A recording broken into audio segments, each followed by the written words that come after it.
À la une de cette édition, la section Thiébi-Souboaké de l'autoroute du Nord a été inaugurée par le vice-président ivoirien Tiemboko Mélié Koné. La section est longue de 96 km. Le Forum international sur la coopération sino-ivoirienne en matière de formation professionnelle et technique s'est ouvert à Abidjan. La Côte d'Ivoire veut s'inspirer du modèle chinois. L'auteur Conan Kwadio Siméon a présenté et dédicacé son livre intitulé « Modèle démocratique pour une Afrique souveraine et prospère ». Le livre fait un état des lieux de la situation sociopolitique en Afrique et il met en lumière un modèle de système démocratique. Et puis les populations de Djokwe ont effectué une marche sportive pour favoriser la cohésion sociale sous l'impulsion du préfet Cissé Ibrahima. L'objectif était de rassembler plusieurs communautés et sensibilités politiques en cette période électorale. Bienvenue, mesdames et messieurs, pour le journal sur Business 24 Africa. C'est un plaisir de vous retrouver. Ce jeudi 24 août 2023, la section Thiébi-Souboaké de l'autoroute du Nord, section longue de 96 km, a été inaugurée par le vice-président ivoirien Tiemboko Mélié Koné. Cette section permet aujourd'hui de dynamiser le trafic routier et les échanges. Emmanuel Bonzo. La section de l'autoroute Thiébi-Souboaké est maintenant opérationnelle. Son ouverture, faite par le vice-président ivoirien, permet aujourd'hui de relier la capitale du centre en un gain de temps au départ d'Abidjan. Un rapprochement des deux plus grandes villes de la Côte d'Ivoire qui fait du prolongement de l'autoroute du Nord un atout majeur dans les échanges économiques. Son impact est donc indéniable et va contribuer évidemment à l'amélioration de la compétitivité de l'économie nationale à travers le port d'Abidjan dans sa desserte des pays de l'Interland que sont le Burkina Faso, le Mali et le Niger. L'autoroute qui progresse pas à pas vers les frontières du Mali et du Burkina Faso a aussi vocation à renforcer l'intégration sous-régionale à travers une connexion rapide vers ces pays voisins. Après son ouverture, l'autoroute va effectivement améliorer la capacité de circulation des réseaux routiers entre les villes importantes ivoiriennes et stimuler la croissance économique régionale. Longue de 96 km, cette nouvelle section autoroutière prolonge désormais l'autoroute du Nord jusqu'à Bouaké, passant à 366 km. Sa réalisation est le fruit de la coopération sino-ivoirienne, marquant ainsi l'excellence des relations entre les deux pays. Une œuvre dans laquelle s'est impliqué activement plusieurs acteurs, dont le bien-être est salué par les populations dans leur ensemble. Le BNET était chargé tout le long des 96 km d'assurer le suivi et le contrôle des travaux, c'est-à-dire s'assurer que l'entreprise en charge d'exécuter les travaux respectait bien le cahier de charges techniques qui lui a été donné afin de garantir la qualité et la durabilité de l'infrastructure de la route qui a été construite. En moins de 3 heures, 4 heures de temps, on peut rallier Abidjan sans problème. Mais nous voulons dire vraiment merci au président Alassane Ouattara pour cette œuvre qu'il nous offre. Ça nous permet de regagner nos villages respectifs, nos localités, mais également pour les commerçants, c'est important parce qu'ils vont faire convoyer leurs marchandises du nord au sud et du sud au nord sans difficulté. D'un coût global de 186,5 milliards de francs CFA, cette infrastructure va à coup sûr dynamiser le trafic routier et offrir davantage de sécurité aux usagers. Surtout que le pays s'apprête à accueillir la prochaine Coupe d'Afrique des Nations. En facilitant le déplacement des biens et des personnes dans des conditions optimales de confort et de sécurité, elle constitue un puissant accélérateur du développement de nos régions et du bien-être des populations. L'autoroute du Nord apportera aussi une forte contribution au succès de la plus grande compétition sportive de notre continent. Vous aurez compris qu'il s'agit de la Coupe d'Afrique des Nations de football, dont notre pays abritera la 34e édition dans quelques mois. Après la livraison de cette section, l'autoroute va poursuivre sa marche jusqu'au nord de la Côte d'Ivoire, rapprochant ainsi la capitale économique Abidjan aux capitales économiques de Bamako, Ouagadougou et Niamey. Le Forum international sur la coopération sino-ivoirienne en matière de formation professionnelle et technique s'est ouvert à Abidjan ce jeudi 24 août 2023. Le forum a pour objectif de promouvoir la coopération entre la Chine et la Côte d'Ivoire en matière de formation professionnelle et technique. Plusieurs personnalités du secteur public et du secteur privé ont pris part à l'événement. Diane Cablancan et Marius Seri pour le compte-rendu. En matière de formation professionnelle et technique, la Côte d'Ivoire rêve grand. Pour atteindre son ambitieux objectif, le pays veut s'inspirer du modèle chinois dans le domaine, d'où l'organisation de ce forum.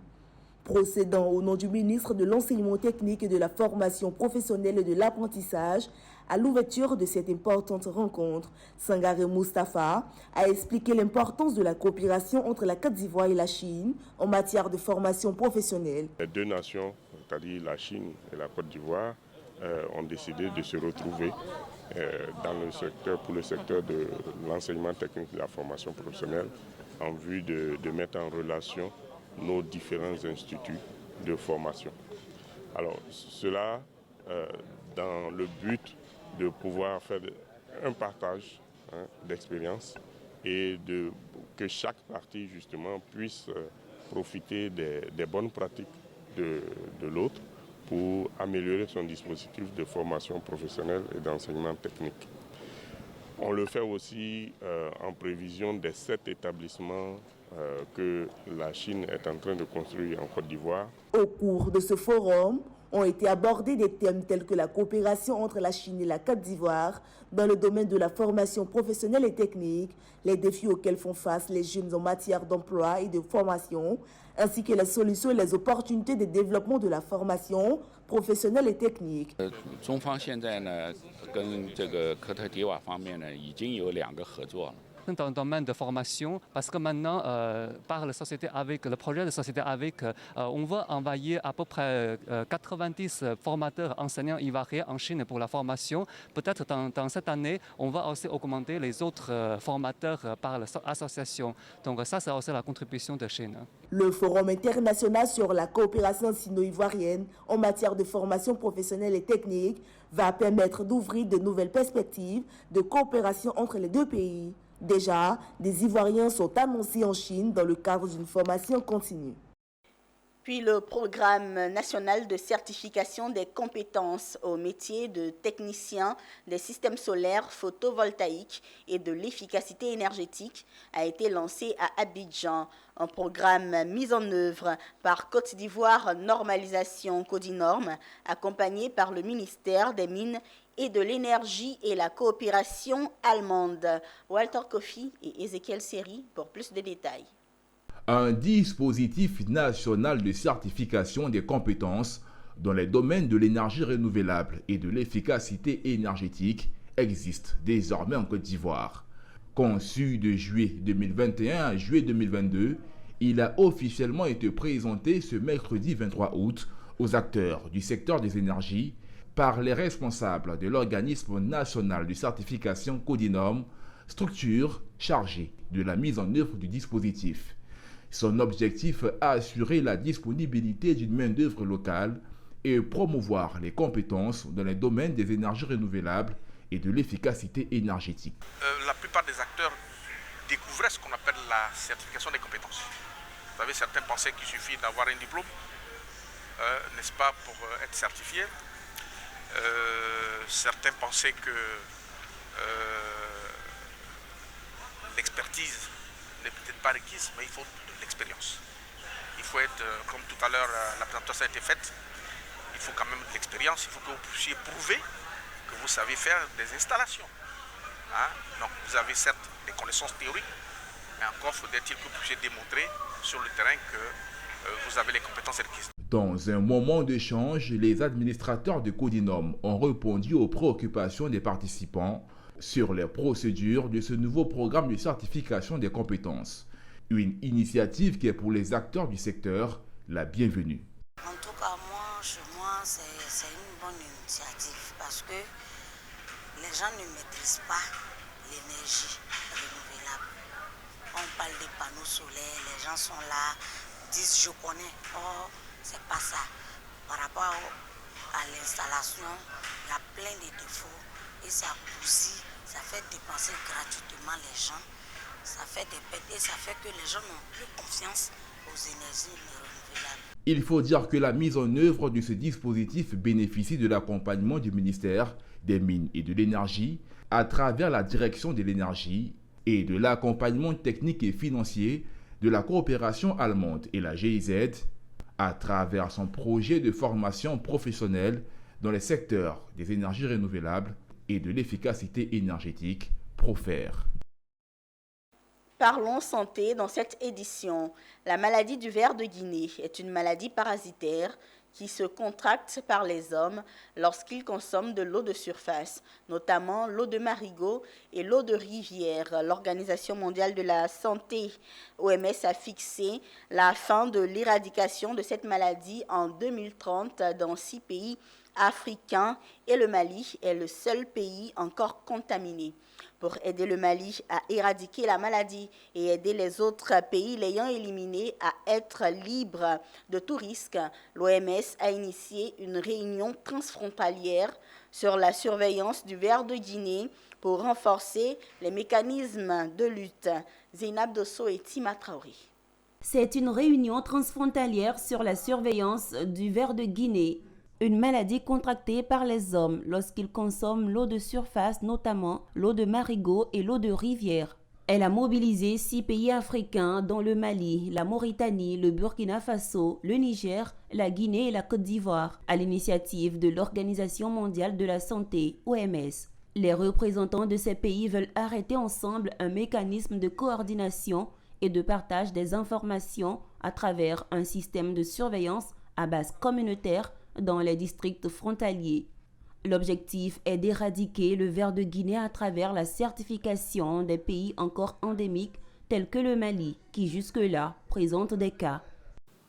L'atelier qui nous rassemble ce matin marque un tournant important dans la recherche d'approches novatrices de lutte contre les maladies tropicales négligées, en vue d'accélérer de façon générale l'atteinte des résultats intermédiaires des objectifs de la feuille de route OMS sur les maladies tropicales négligées 2021-2030 et permettre en particulier l'éradication du ver de Guinée dans le monde. Il faut noter que la Côte d'Ivoire a éliminé le ver de Guinée depuis 2013, mais reste sur ses gardes, car le ver de Guinée ne s'attaque plus qu'aux hommes, mais aussi aux animaux. Maintenant, les animaux ont la maladie, notamment le chien et le chat, qui sont des voisins de l'homme. Donc, dans le cadre de notre réunion de ce jour, nous allons engager la notion de la multisectorialité, de telle sorte que la surveillance doit se faire au niveau de la santé humaine, la santé animale, au niveau de la santé environnementale également.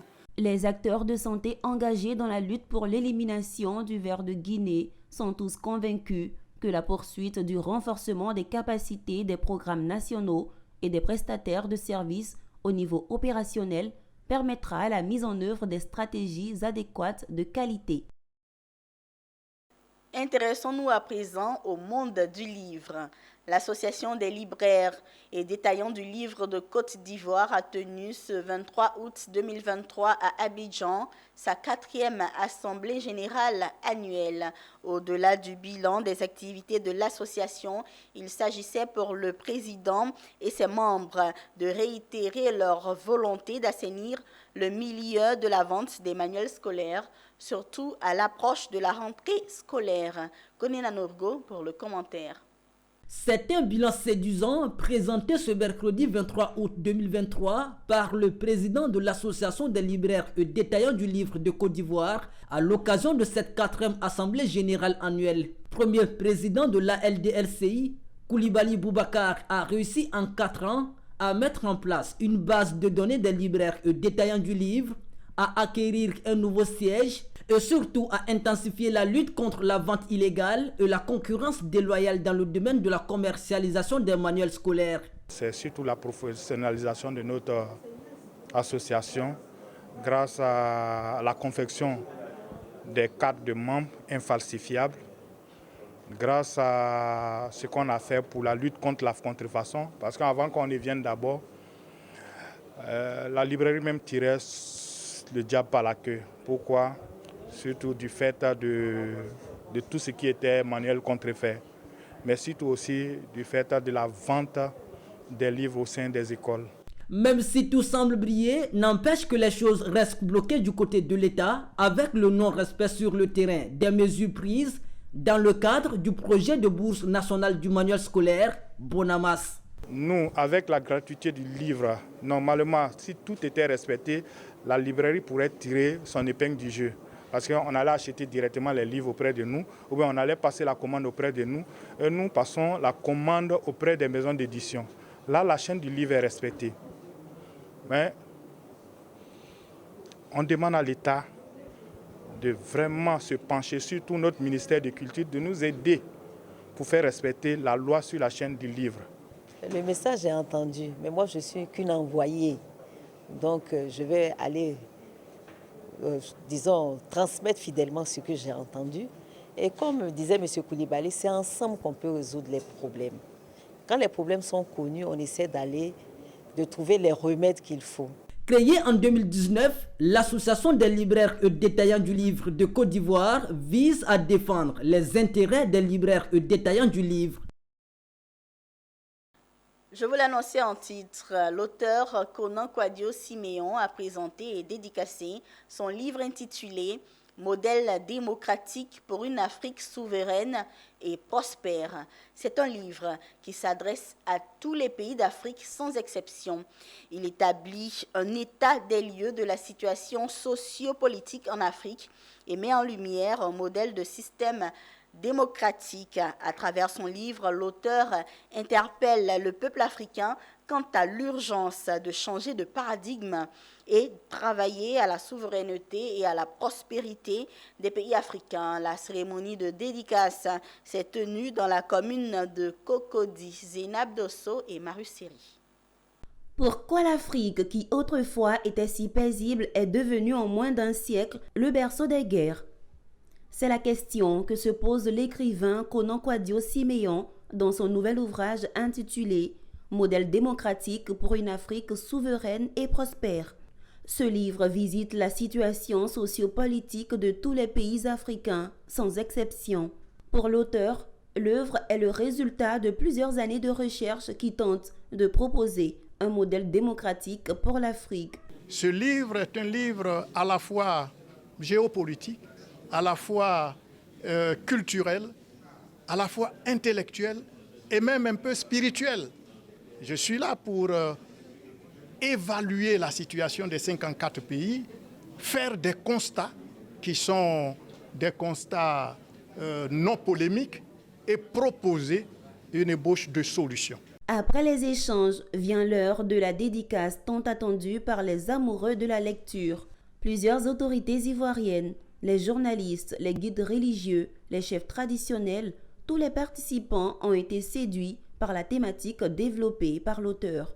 Je lirai ce livre avec beaucoup d'intérêt parce que peut-être je ne serai peut-être pas d'accord avec toutes les propositions qui sont faites, peu importe, mais elles ont le mérite au moins de nous interroger, de nous obliger à réfléchir. Évidemment, le modèle que propose Siméon en termes de démocratie adapté à nos réalités serait un point de sauvetage pour le vécu des Africains. Il faut noter que l'écrivain Konan Kwadio Siméon est un politicien ivoirien. Soucieux du devenir de l'Afrique, l'auteur veut jouer sa partition au développement du continent. Il envisage un colloque entre les représentants de tous les pays africains pour échanger et définir ensemble un modèle démocratique propre aux réalités des Africains. Rendons-nous à 124 km d'Abidjan, dans la coquette ville de Tiassalé. Depuis bientôt 5 ans, la ville est animée par des activités de vacances au cours du mois d'août. Journées socio-culturelles et sportives mobilisent les populations. Le maire de Tiassalé, Assali Tiemoko, a récemment procédé au lancement des activités de vacances 2023. Michel Brou. À 124 km d'Abidjan, la commune de Tiassalé va vibrer pendant plusieurs jours au rythme des activités de vacances. Nous sommes à la 5e édition des journées socioculturelles et sportives de Tiassalé. Le député maire de la commune, Antoine Assali Tiemoko, a procédé au lancement des festivités. Pour lui, les activités de vacances sont des occasions idéales pour mobiliser les populations en général et la jeunesse en particulier autour d'activités culturelles et sportives. Les festivités de vacances ont également un avantage touristique avec l'ouverture du circuit de la visite des hippopotames dans le fleuve Bandama. Tiasalé Vacances 2023, c'est aussi le moment des bonnes affaires car les réceptifs hôteliers et les restaurants voient leur chiffre d'affaires atteindre leur point culminant pendant la période. C'est donc pour moi, après ça, chaque fois depuis 5 ans, un immense honneur de prendre la parole à l'occasion de la cérémonie d'ouverture des journées socio-culturelles et sportives de Tiasalé, devenu aujourd'hui le plus grand événement culturel de la région de la Yébi-Tiassa à l'occasion des grandes vacances. C'est en 2018 que, devant le constat de l'exode des élèves de Tiasalé vers d'autres villes plus animées pendant les vacances et notamment à Abidjan, que j'ai pris la décision en liaison avec le centre de rencontre et d'écoute Assalé Timoko de Tiasalé, devenu aujourd'hui la fondation Assalé Timoko, de créer des activités récréatives de vacances de nature à occuper sainement et à animer la ville et à maintenir sur place les enfants pendant toute la période des grandes vacances scolaires. Durant une semaine donc, les populations de la commune de Tiasalé vont assister chaque nuit au final des différents concours dont les phases éliminatoires ont débuté depuis le mois de juillet.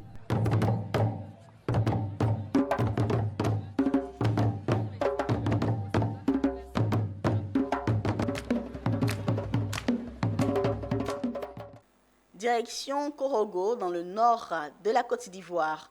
La clinique AIBF de Korogo héberge désormais en son sein une maternité, mais elle a besoin de matériel de pointe pour être opérationnelle afin d'offrir de meilleurs services aux mères et aux bébés de la région. Une cérémonie a donc été organisée pour recueillir des fonds. C'était en présence du ministre en charge de la communication, Amadou Koulibaly. Ouattara Daouda pour le reportage. Désormais, la clinique AIBF de Korogo héberge une maternité baptisée ce jour du 21 août 2023, maternité Amadou Koulibaly. Pour que cette maternité puisse répondre aux exigences de la santé et la prise en charge adéquate, il faut l'équiper en matériel biomédical. D'où l'organisation de cette cérémonie au sein de l'AIBF, en présence des autorités administratives, chefs de service, chefs coutumiers, guides religieux et toutes les couches sociales afin de mobiliser des ressources pour que la maternité Amadou Koulibaly fonctionne de façon optimale et continue à offrir des soins de qualité. Nous avons besoin d'une alaise en bâche pour lit, alaise en bâche pour lit d'hospitalisation plus suite de couche, ambu bébé, c'est un dispositif d'assistance respiratoire pour les enfants, un aspirateur chirurgical. La liste est longue et très longue. Elle a besoin de l'aide financière, matérielle et service de toutes les personnes de bonne volonté pour être plus opérationnelle. Montant total à mobiliser, 118 102 500 francs CFA. De cette tribune, je lance donc un appel à tout le monde. Je renforce donc le plaidoyer qui a été fait. Je vous offre 1 million, il va rester 117 millions 92 500. Rapport financier et matériel, tout don est accepté pour que cette clinique soit à la hauteur que nous souhaitons. Cette clinique a été la volonté du feu le Premier ministre Amadou Koulibaly. Nous avons l'expertise nécessaire, mais nous n'avons pas les équipements. Donc pour que la prise en charge soit optimale, il nous faut les équipements. C'était un projet de feu Premier ministre Amadou Koulibaly de faire de cette clinique une référence. Une note religieuse dans cette édition. Une campagne de découverte de la vérité biblique s'est tenue à Toumoudi sous le thème « Viens et vois l'Église du Nouveau Testament ». Selon les organisateurs de la campagne, il existe une seule Bible et il doit donc y avoir une seule Église qui va rassembler toutes les églises. On en sait davantage sur le sujet avec Charles Kouakou et Pierre Tebeu. C'est par une procession en fanfare dans la ville qu'a débuté cette campagne de présentation de l'Église de Christ dans la ville de Toumoudi. Les différentes délégations se sont retrouvées plus tard au centre culturel pour la présentation de la vision de l'Église.